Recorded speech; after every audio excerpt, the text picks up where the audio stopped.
folks. Thanks for joining us again. This week, it is time for another episode of the Rec Poker Podcast Forums Edition. I'd like to thank website AMP and Running Aces Hotel, Racetrack, and Casino. I'm your host, Jim Reed. If you want to learn more about me, you can go to rec.poker/Jim. But I'm just one person here, joined by a panel of Rec Poker Wizards. Panel, why don't you tell the group listening where they can reach you and a little about you? Well, I'm Chris Jones. You can find me 5x5 on PokerStars and Twitter. I'm John Somsky. You can find me at Poker Geek MN everywhere. I'm Rob Washam, and you can find me as Rabman50 everywhere.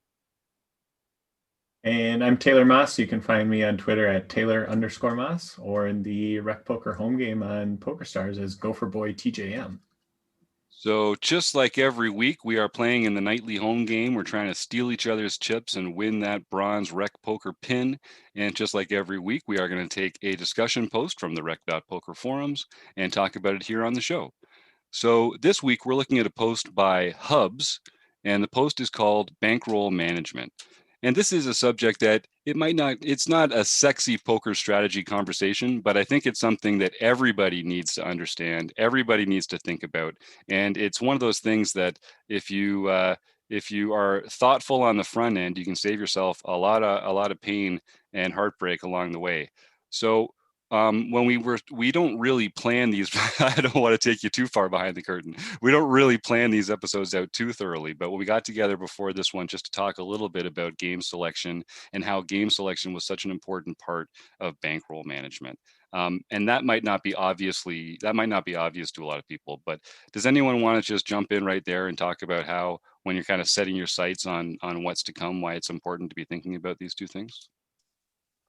Well, like we were talking before we started here, you have to decide what you're playing for. What's the purpose? If you're playing just as a recreational player, you might have your recreational income, whatever that is. You might have X amount that you're willing to spend on golf every month. You might have X amount you're willing to spend on fishing every month, which is a lot more than golf, by the way. But whatever that is, if that's what your goal is, then bankroll management is fairly easy. It's whatever your usable income is for that thing. Now, if you want to start a bankroll and then grow it using poker as a means, then you have to think about how many buy-ins you need to have on hand at any one time to handle the ups and downs of your poker career. Yeah, I think that's the main point there that Rob's making is perfect, which is that as a professional, to be responsible, you have to be able to anticipate huge swings. So you need to be able to play a game where you can lose 100 buy-ins just because of bad luck. You can be playing properly, you can just not go your way, and you can still be able to play. When you're a professional player, your chips are the tools of your trade. If you're a plumber, you can't work when you don't have any wrenches in the toolkit, and when you're a gambler, if you don't have that stake, you can't work. So as a recreational player, for us, this is like even if we're a break-even player or a slightly winning player or a slightly losing player, if our bankroll runs out, we have a real job. This is a leisure activity. We just go buy a few more buy-ins and load it up. It's not the end of the world. So when people talk about bankroll, I think there's a bit of a gap right off the top, because mostly for recreational players, what we're thinking about is, what's my budget for this leisure activity? If I was going to go to the movies, what would my movies bankroll be? And that's the way that we should be thinking about it. So it is really more about setting your target and being responsible for being able to keep playing. Yeah, I think if you look online, most bankroll articles are written with an eye towards the professional player. However, they do have one thing in common that a recreational player does, and this is the whole point of bankroll management is to keep you in action. It's to keep you with the ability to play. Now, for a professional player, it's because that's the way they make their money. And if they run out of buy-ins, they no longer have the opportunity to apply their trade or to actually work. For recreationals, it's more you just want to be able to keep on playing the games that you love. So you have to figure out what you want for that. And this is where a lot of times, like for cash games, they'll say you should have 100 buy-ins or something along those lines to make sure that you never go broke. Well, if you're a 1-2 no limit player with the average buy-in for a game being $200, then 100 buy-ins is $20,000 in a dedicated poker bankroll. And I don't know of very many recreational players that are playing 1-2 no limit that have that much money in their poker bankroll.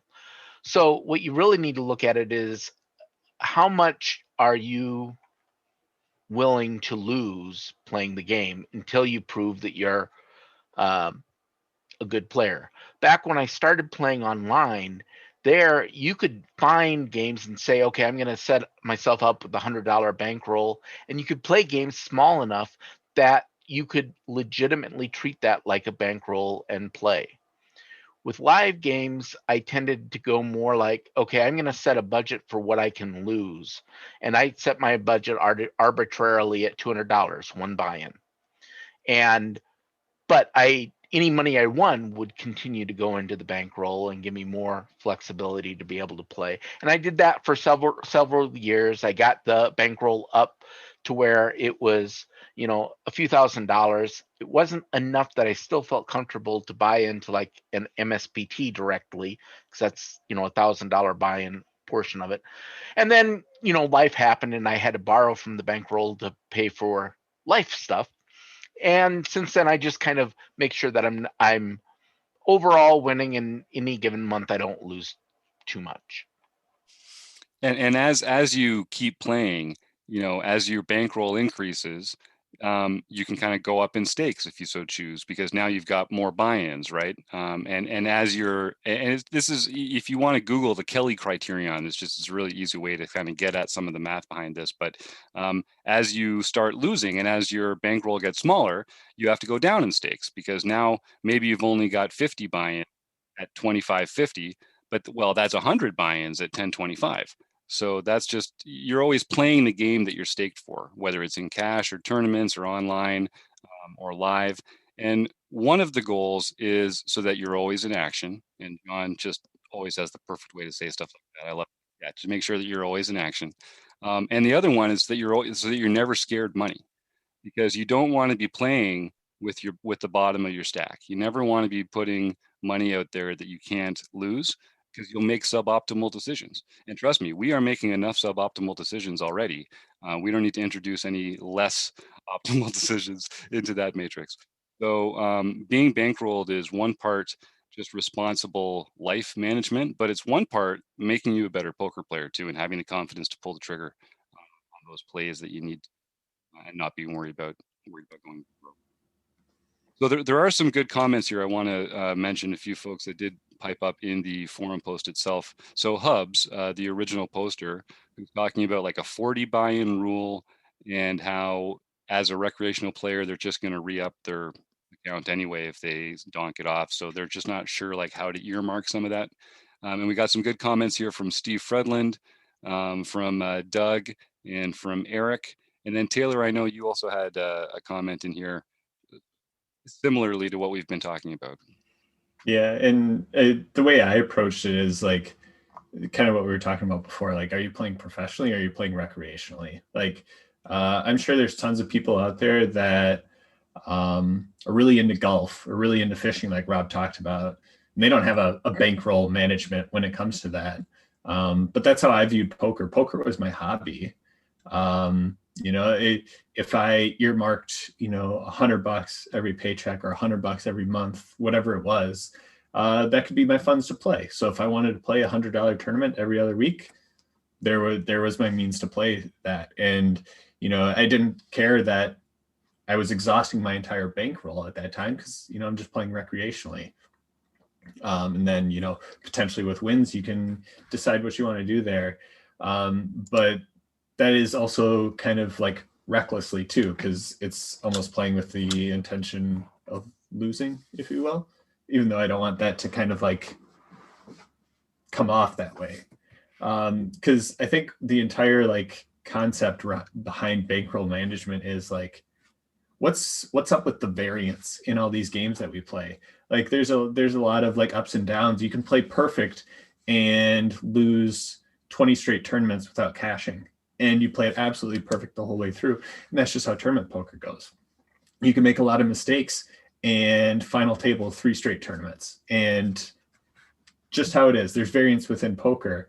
And I think that kind of gets down to the crux of how well should you be staked for these various games that you're playing. John talked about 100 big blinds for a cash game. Cash games, a little bit less variance than tournaments, just due to the fact that, like, you know, you're constantly making money both ways. Tournaments, you have to do well to actually make the money, to actually get to a point where you can get some ROI on whatever your investment was.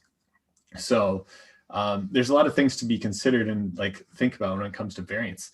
If you're just talking solely about tournament poker, there's a lot of variance there too, because you're talking about situations where I'm playing a 50-person live tournament or a 1,500 person online tournament. And those are going to have different variances associated with those. So you got to kind of think about all those things. And there's no like set answer of like, yep, here's exactly what you should do with your bankroll, because each person, each situation is entirely different. So just kind of think about those things and make sure you're making the right decisions for yourself as you're going through it. That's great. Yeah. Another thing I wanted to just talk about is just like the swings that you see, right? A normal tournament graph, if you just grab any professional player, any normal player that's playing poker tournaments, you're going to have this graph that's like trending downwards over time until you get a nice score, and then it's going to shoot up. And then hopefully, you know, the trends downwards, but then it shoots back up again. Like you're just going to have those spikes everywhere through it. And it can be really tempting to change what you're doing whenever you hit a spike.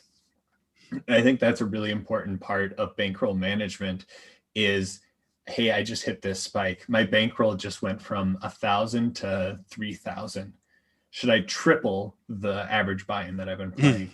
And we got a Jim laugh right away. But like you're going to go through those thoughts. You're going to see those different situations, and you shouldn't triple the buy-in that you're playing. Like think about it in like tiers of like what you're going through. Like if you're playing a $10 average buy-in and you just hit big, maybe move up one tier. Maybe go to a $15 buy-in. And then if you're going from a 15, maybe go up to 20 to 30, 30 to 50, etc. And make sure you approach it that way instead of going, hey, I'm going from 10 to 50 just because my bankroll just went up. So really have to consider and pay attention to those types of things, because you can kind of get lost in your own head, especially after a big win in a tournament. That's great advice. And it's something that everybody needs to hear, because we all have that one big score that's right around the corner, and that's going to prove to the whole world that we're a poker god, and that we're going to start, you know, like taking the whole world over, and finally our luck's going to turn around.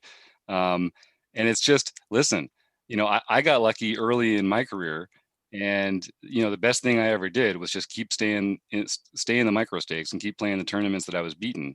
Part of it is, you know, when you go up, and I love this point from Taylor of going up incrementally. If you jump up a whole stratosphere of stakes, you're not even going to recognize the strategies that are being played at that level. The exploits that were working for you against people at your level are not going to be working for you at that level. So go up one level where the game's similar, but there are some differences, adjust to those differences, and then see how that goes. And, you know, playing with house money is a wonderful thing. You don't have to leverage every penny you made just to, you know, try and make that. Now I've got 100. Now I've got 200 buy-ins, and so I should move up so that I only have 100 like I'm supposed to. No. That's not really what we're trying to get at here at all. It's about a way of keeping you solvent, keeping you in action, and keeping you confident. Well, go ahead, Chris. Oh, the only other thing I'd add is sort of the opposite side of it too, is like if you're, I think people can experience that when they're winning, but they can also experience it when they're losing. And if you're somebody who feels like you find yourself losing, and then you want to sort of chase after it, or you're putting in like, well, I'm going to keep re-entering this tournament, and kings into aces again, this is just sick, I'm just going to but like you should, just set some limits for yourself that are kind of fit within that are not just your overall bankroll management, but like what are you willing to lose today? Like how many times, like I always, before I go to a tournament or whatever, it's like if it has reentry, am I gonna re-enter? At what point am I gonna re-enter? Are there, and it's not gonna matter to me that I, that I got the kings into aces. If it's reached a threshold where I already told myself beforehand, uh, I'm gonna I'm not gonna do it. And that's, I think, if you can set those kind of limits for yourself, you'll be managing your funds a little bit better. Yeah, I really like that. Yeah, I John? had two basic points. One was kind of alluded to, but one thing to keep in mind is if you are trying to have a bankroll in order to move up in stakes, as the stakes move up, the games typically get tougher. So you have to be prepared for that and be prepared to move back down. Also, the term bankroll management, it was derived to keep winning players in action. If you're not a winning player, you don't have a bankroll, you have a budget. And Great you have to point. figure out what your budget is for losing. And if you can get yourself over to being a winning player, then you can start thinking about it in terms of bankroll. Great distinction, John. And I think, and especially as recreational players, some of us might even feel defensive at the notion that we're a break-even player or that we're a losing player. But that's ego and that's tilt right there talking, okay? Because you are the player that you are. Do you want to be a better player? Yeah, we all want to be better players. Do marginally winning players want to be even more winning players? Yeah. And do slightly losing players want to be slightly winning players? Yeah. But they don't do it by sticking their head in the sand and just assuming that things are going to go differently if they do everything the same. You have to put the time in, get better, be responsible, respect the game that you're in, and yeah, and bankroll accordingly. But the biggest point I want to make from John here is that there's nothing wrong with having a poker budget. People have leisure budgets. We people go to the movies, people go golfing, people fish, and I don't know anyone who goes to the movies and has a 1 in 200 shot of tripling their ticket price when they go. There's something kind of wonderful about this. Even at our hobby, even in our leisure, we can make some money while we're at it. But it should be, think about it like a budget. I like that. Let's see if Jonathan Little has anything to add, and then I want to get at some of these awesome comments in the chat from our members here. Have you ever wondered whether you should call a preflop raise or 3-bet instead? What do you do when you have a flush draw? Do you raise it or do you just call? What do you do with ace king when you miss the flop? Are you tired of guessing about what the right play is with your particular hand? Well, my name is Jonathan Little, and I am a 2-time World Poker Tour champion and creator of PokerCoaching.com, where we offer over 1,000 interactive hand quizzes where you play a hand and then get real-time feedback from our world-class pros. Don't guess and don't stress. Just register for your free account at PokerCoaching.com/recpoker right now. There you go. He knows what he's talking about, folks. Although I will tell you, Jonathan Little, one trick is when you're playing with ace king, don't miss the flop. It's a lot easier if you can that's one trick. It helped me a lot when I was getting started. Just don't miss the flop with ace king, and then you never even have to worry about that whole branch of the decision tree. So that's just one tip for me to you. So we're talking about different graphs and how the variance affects different kinds of play. Taylor made this great point about how, in Poker Tracker 4, when you're tracking your results, normal players are going to cash between 10 and 20% of the tournaments, which means that they're not going to cash in between 80 and 90% of the tournaments. And when you don't cash, your chart goes down. So you entered a tournament, you didn't win, your graph goes down. And that's going to go down 80 to 90% of the time you play a tournament. So when you're in these larger field tournaments and you get these bigger wins, it basically just creates a new high point from which to descend for a while until you hit that next big spike. So tournament players, they have this very volatile graph going up. Cash players, you're really only winning or losing a few buy-ins at a night. So their graph tends to be much more sort of incremental and less volatile. And again, it can go up, it can go straight, it can go down, it can have peaks and valleys, but it's going to be less about variance per se in the way that we're thinking about it. Let me see. What else should we talk about on this front? I really like, so we actually have the one and only Mark Prashon in the chat tonight. Website Mark himself from Website Amp, our delightful sponsor, who actually, I should say, Website Mark does a lot of stuff behind the scenes at Rec Poker that people don't appreciate. He hears from me a lot. Thank you very much, Website Mark, for all your patience. And it's great to have you here. He also mentions in here that as a recreational player, his bankroll can be as little as one buy-in, as long as you can afford to lose it and replenish it from another income source. And I think that's exactly the right way to be thinking about it, Mark. That's right. And I think, and Rob put another point in here, Ryan LaPlante has a spreadsheet that helps with determining your bankroll. Yeah, and you can find that online. Just Google Ryan LaPlante spreadsheet. Jonathan Little also has a really good bankroll rule. He's got like an article that goes through a bunch of rules for bankroll stuff. But Ryan's spreadsheet is fantastic. One of the things about that is the ROI. You have to determine what your ROI is, and keep in mind that your ROI is going to be lower the more people that are in the field. The spreadsheet I'm talking about is for tournaments. So the bigger the tournament, the lower your ROI is going to be. So the fewer the people, the bigger your ROI should be, right? Is this on Ryan's one? It's on the Learn Poker site. Yeah, cool. He went over it in his Wednesday talk. He does a noon on Wednesday. And he does like an hour, 2 hours of live with everybody. And he went over the whole thing and was talking about what your average buy-in should be based on the bankroll you have and your expected ROI. It has a lot to do with game selection. I think Taylor talked about that, being in the right games, being in the right field size to determine what your ROI is going to be. And all of those things come together and it shows you what your bankroll should be or what your average buy-in should be based on what your bankroll is.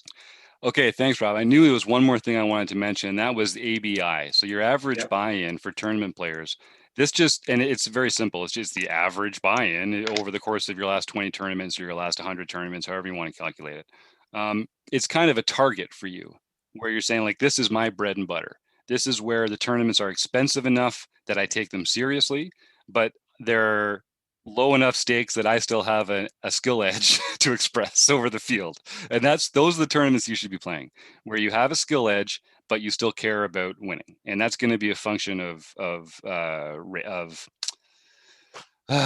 am I trying to say, guys? Buy-in or a stake. It's the easier games are cheaper. It's just a function of the poker economy. So I think that's really important. So when we do talk about game selection, field size, buy-in, game variant, Rob made this great point in our earlier episode of the podcast. We were talking about how Steve Fredland will counsel some players to play a lot of satellites because they're really good at sort of getting to that money bubble, but then their skill isn't in launching from there into a first place finish. So there's so many different ways, different skills, different playing styles. There's different kinds of poker you could play, and I really think your personality should have something to do with it, and the way that you play should have something to do with it. Find a variant that's good for you. If you're Bluff Sterini, it's one where you like to get the chips in the middle. So everyone's got their own thing. Well, if I don't have any other thoughts coming in, I guess I'll thank Hubs at Rec Poker for making this awesome post. And of course, I also want to thank Taylor Moss, Chris Jones, John Somsky, and Rob Washam for joining me. Eric, Doug, and Steve for typing in the chat. Kim, Mark, and Stewie, thanks everyone. Have a good night. See you next week.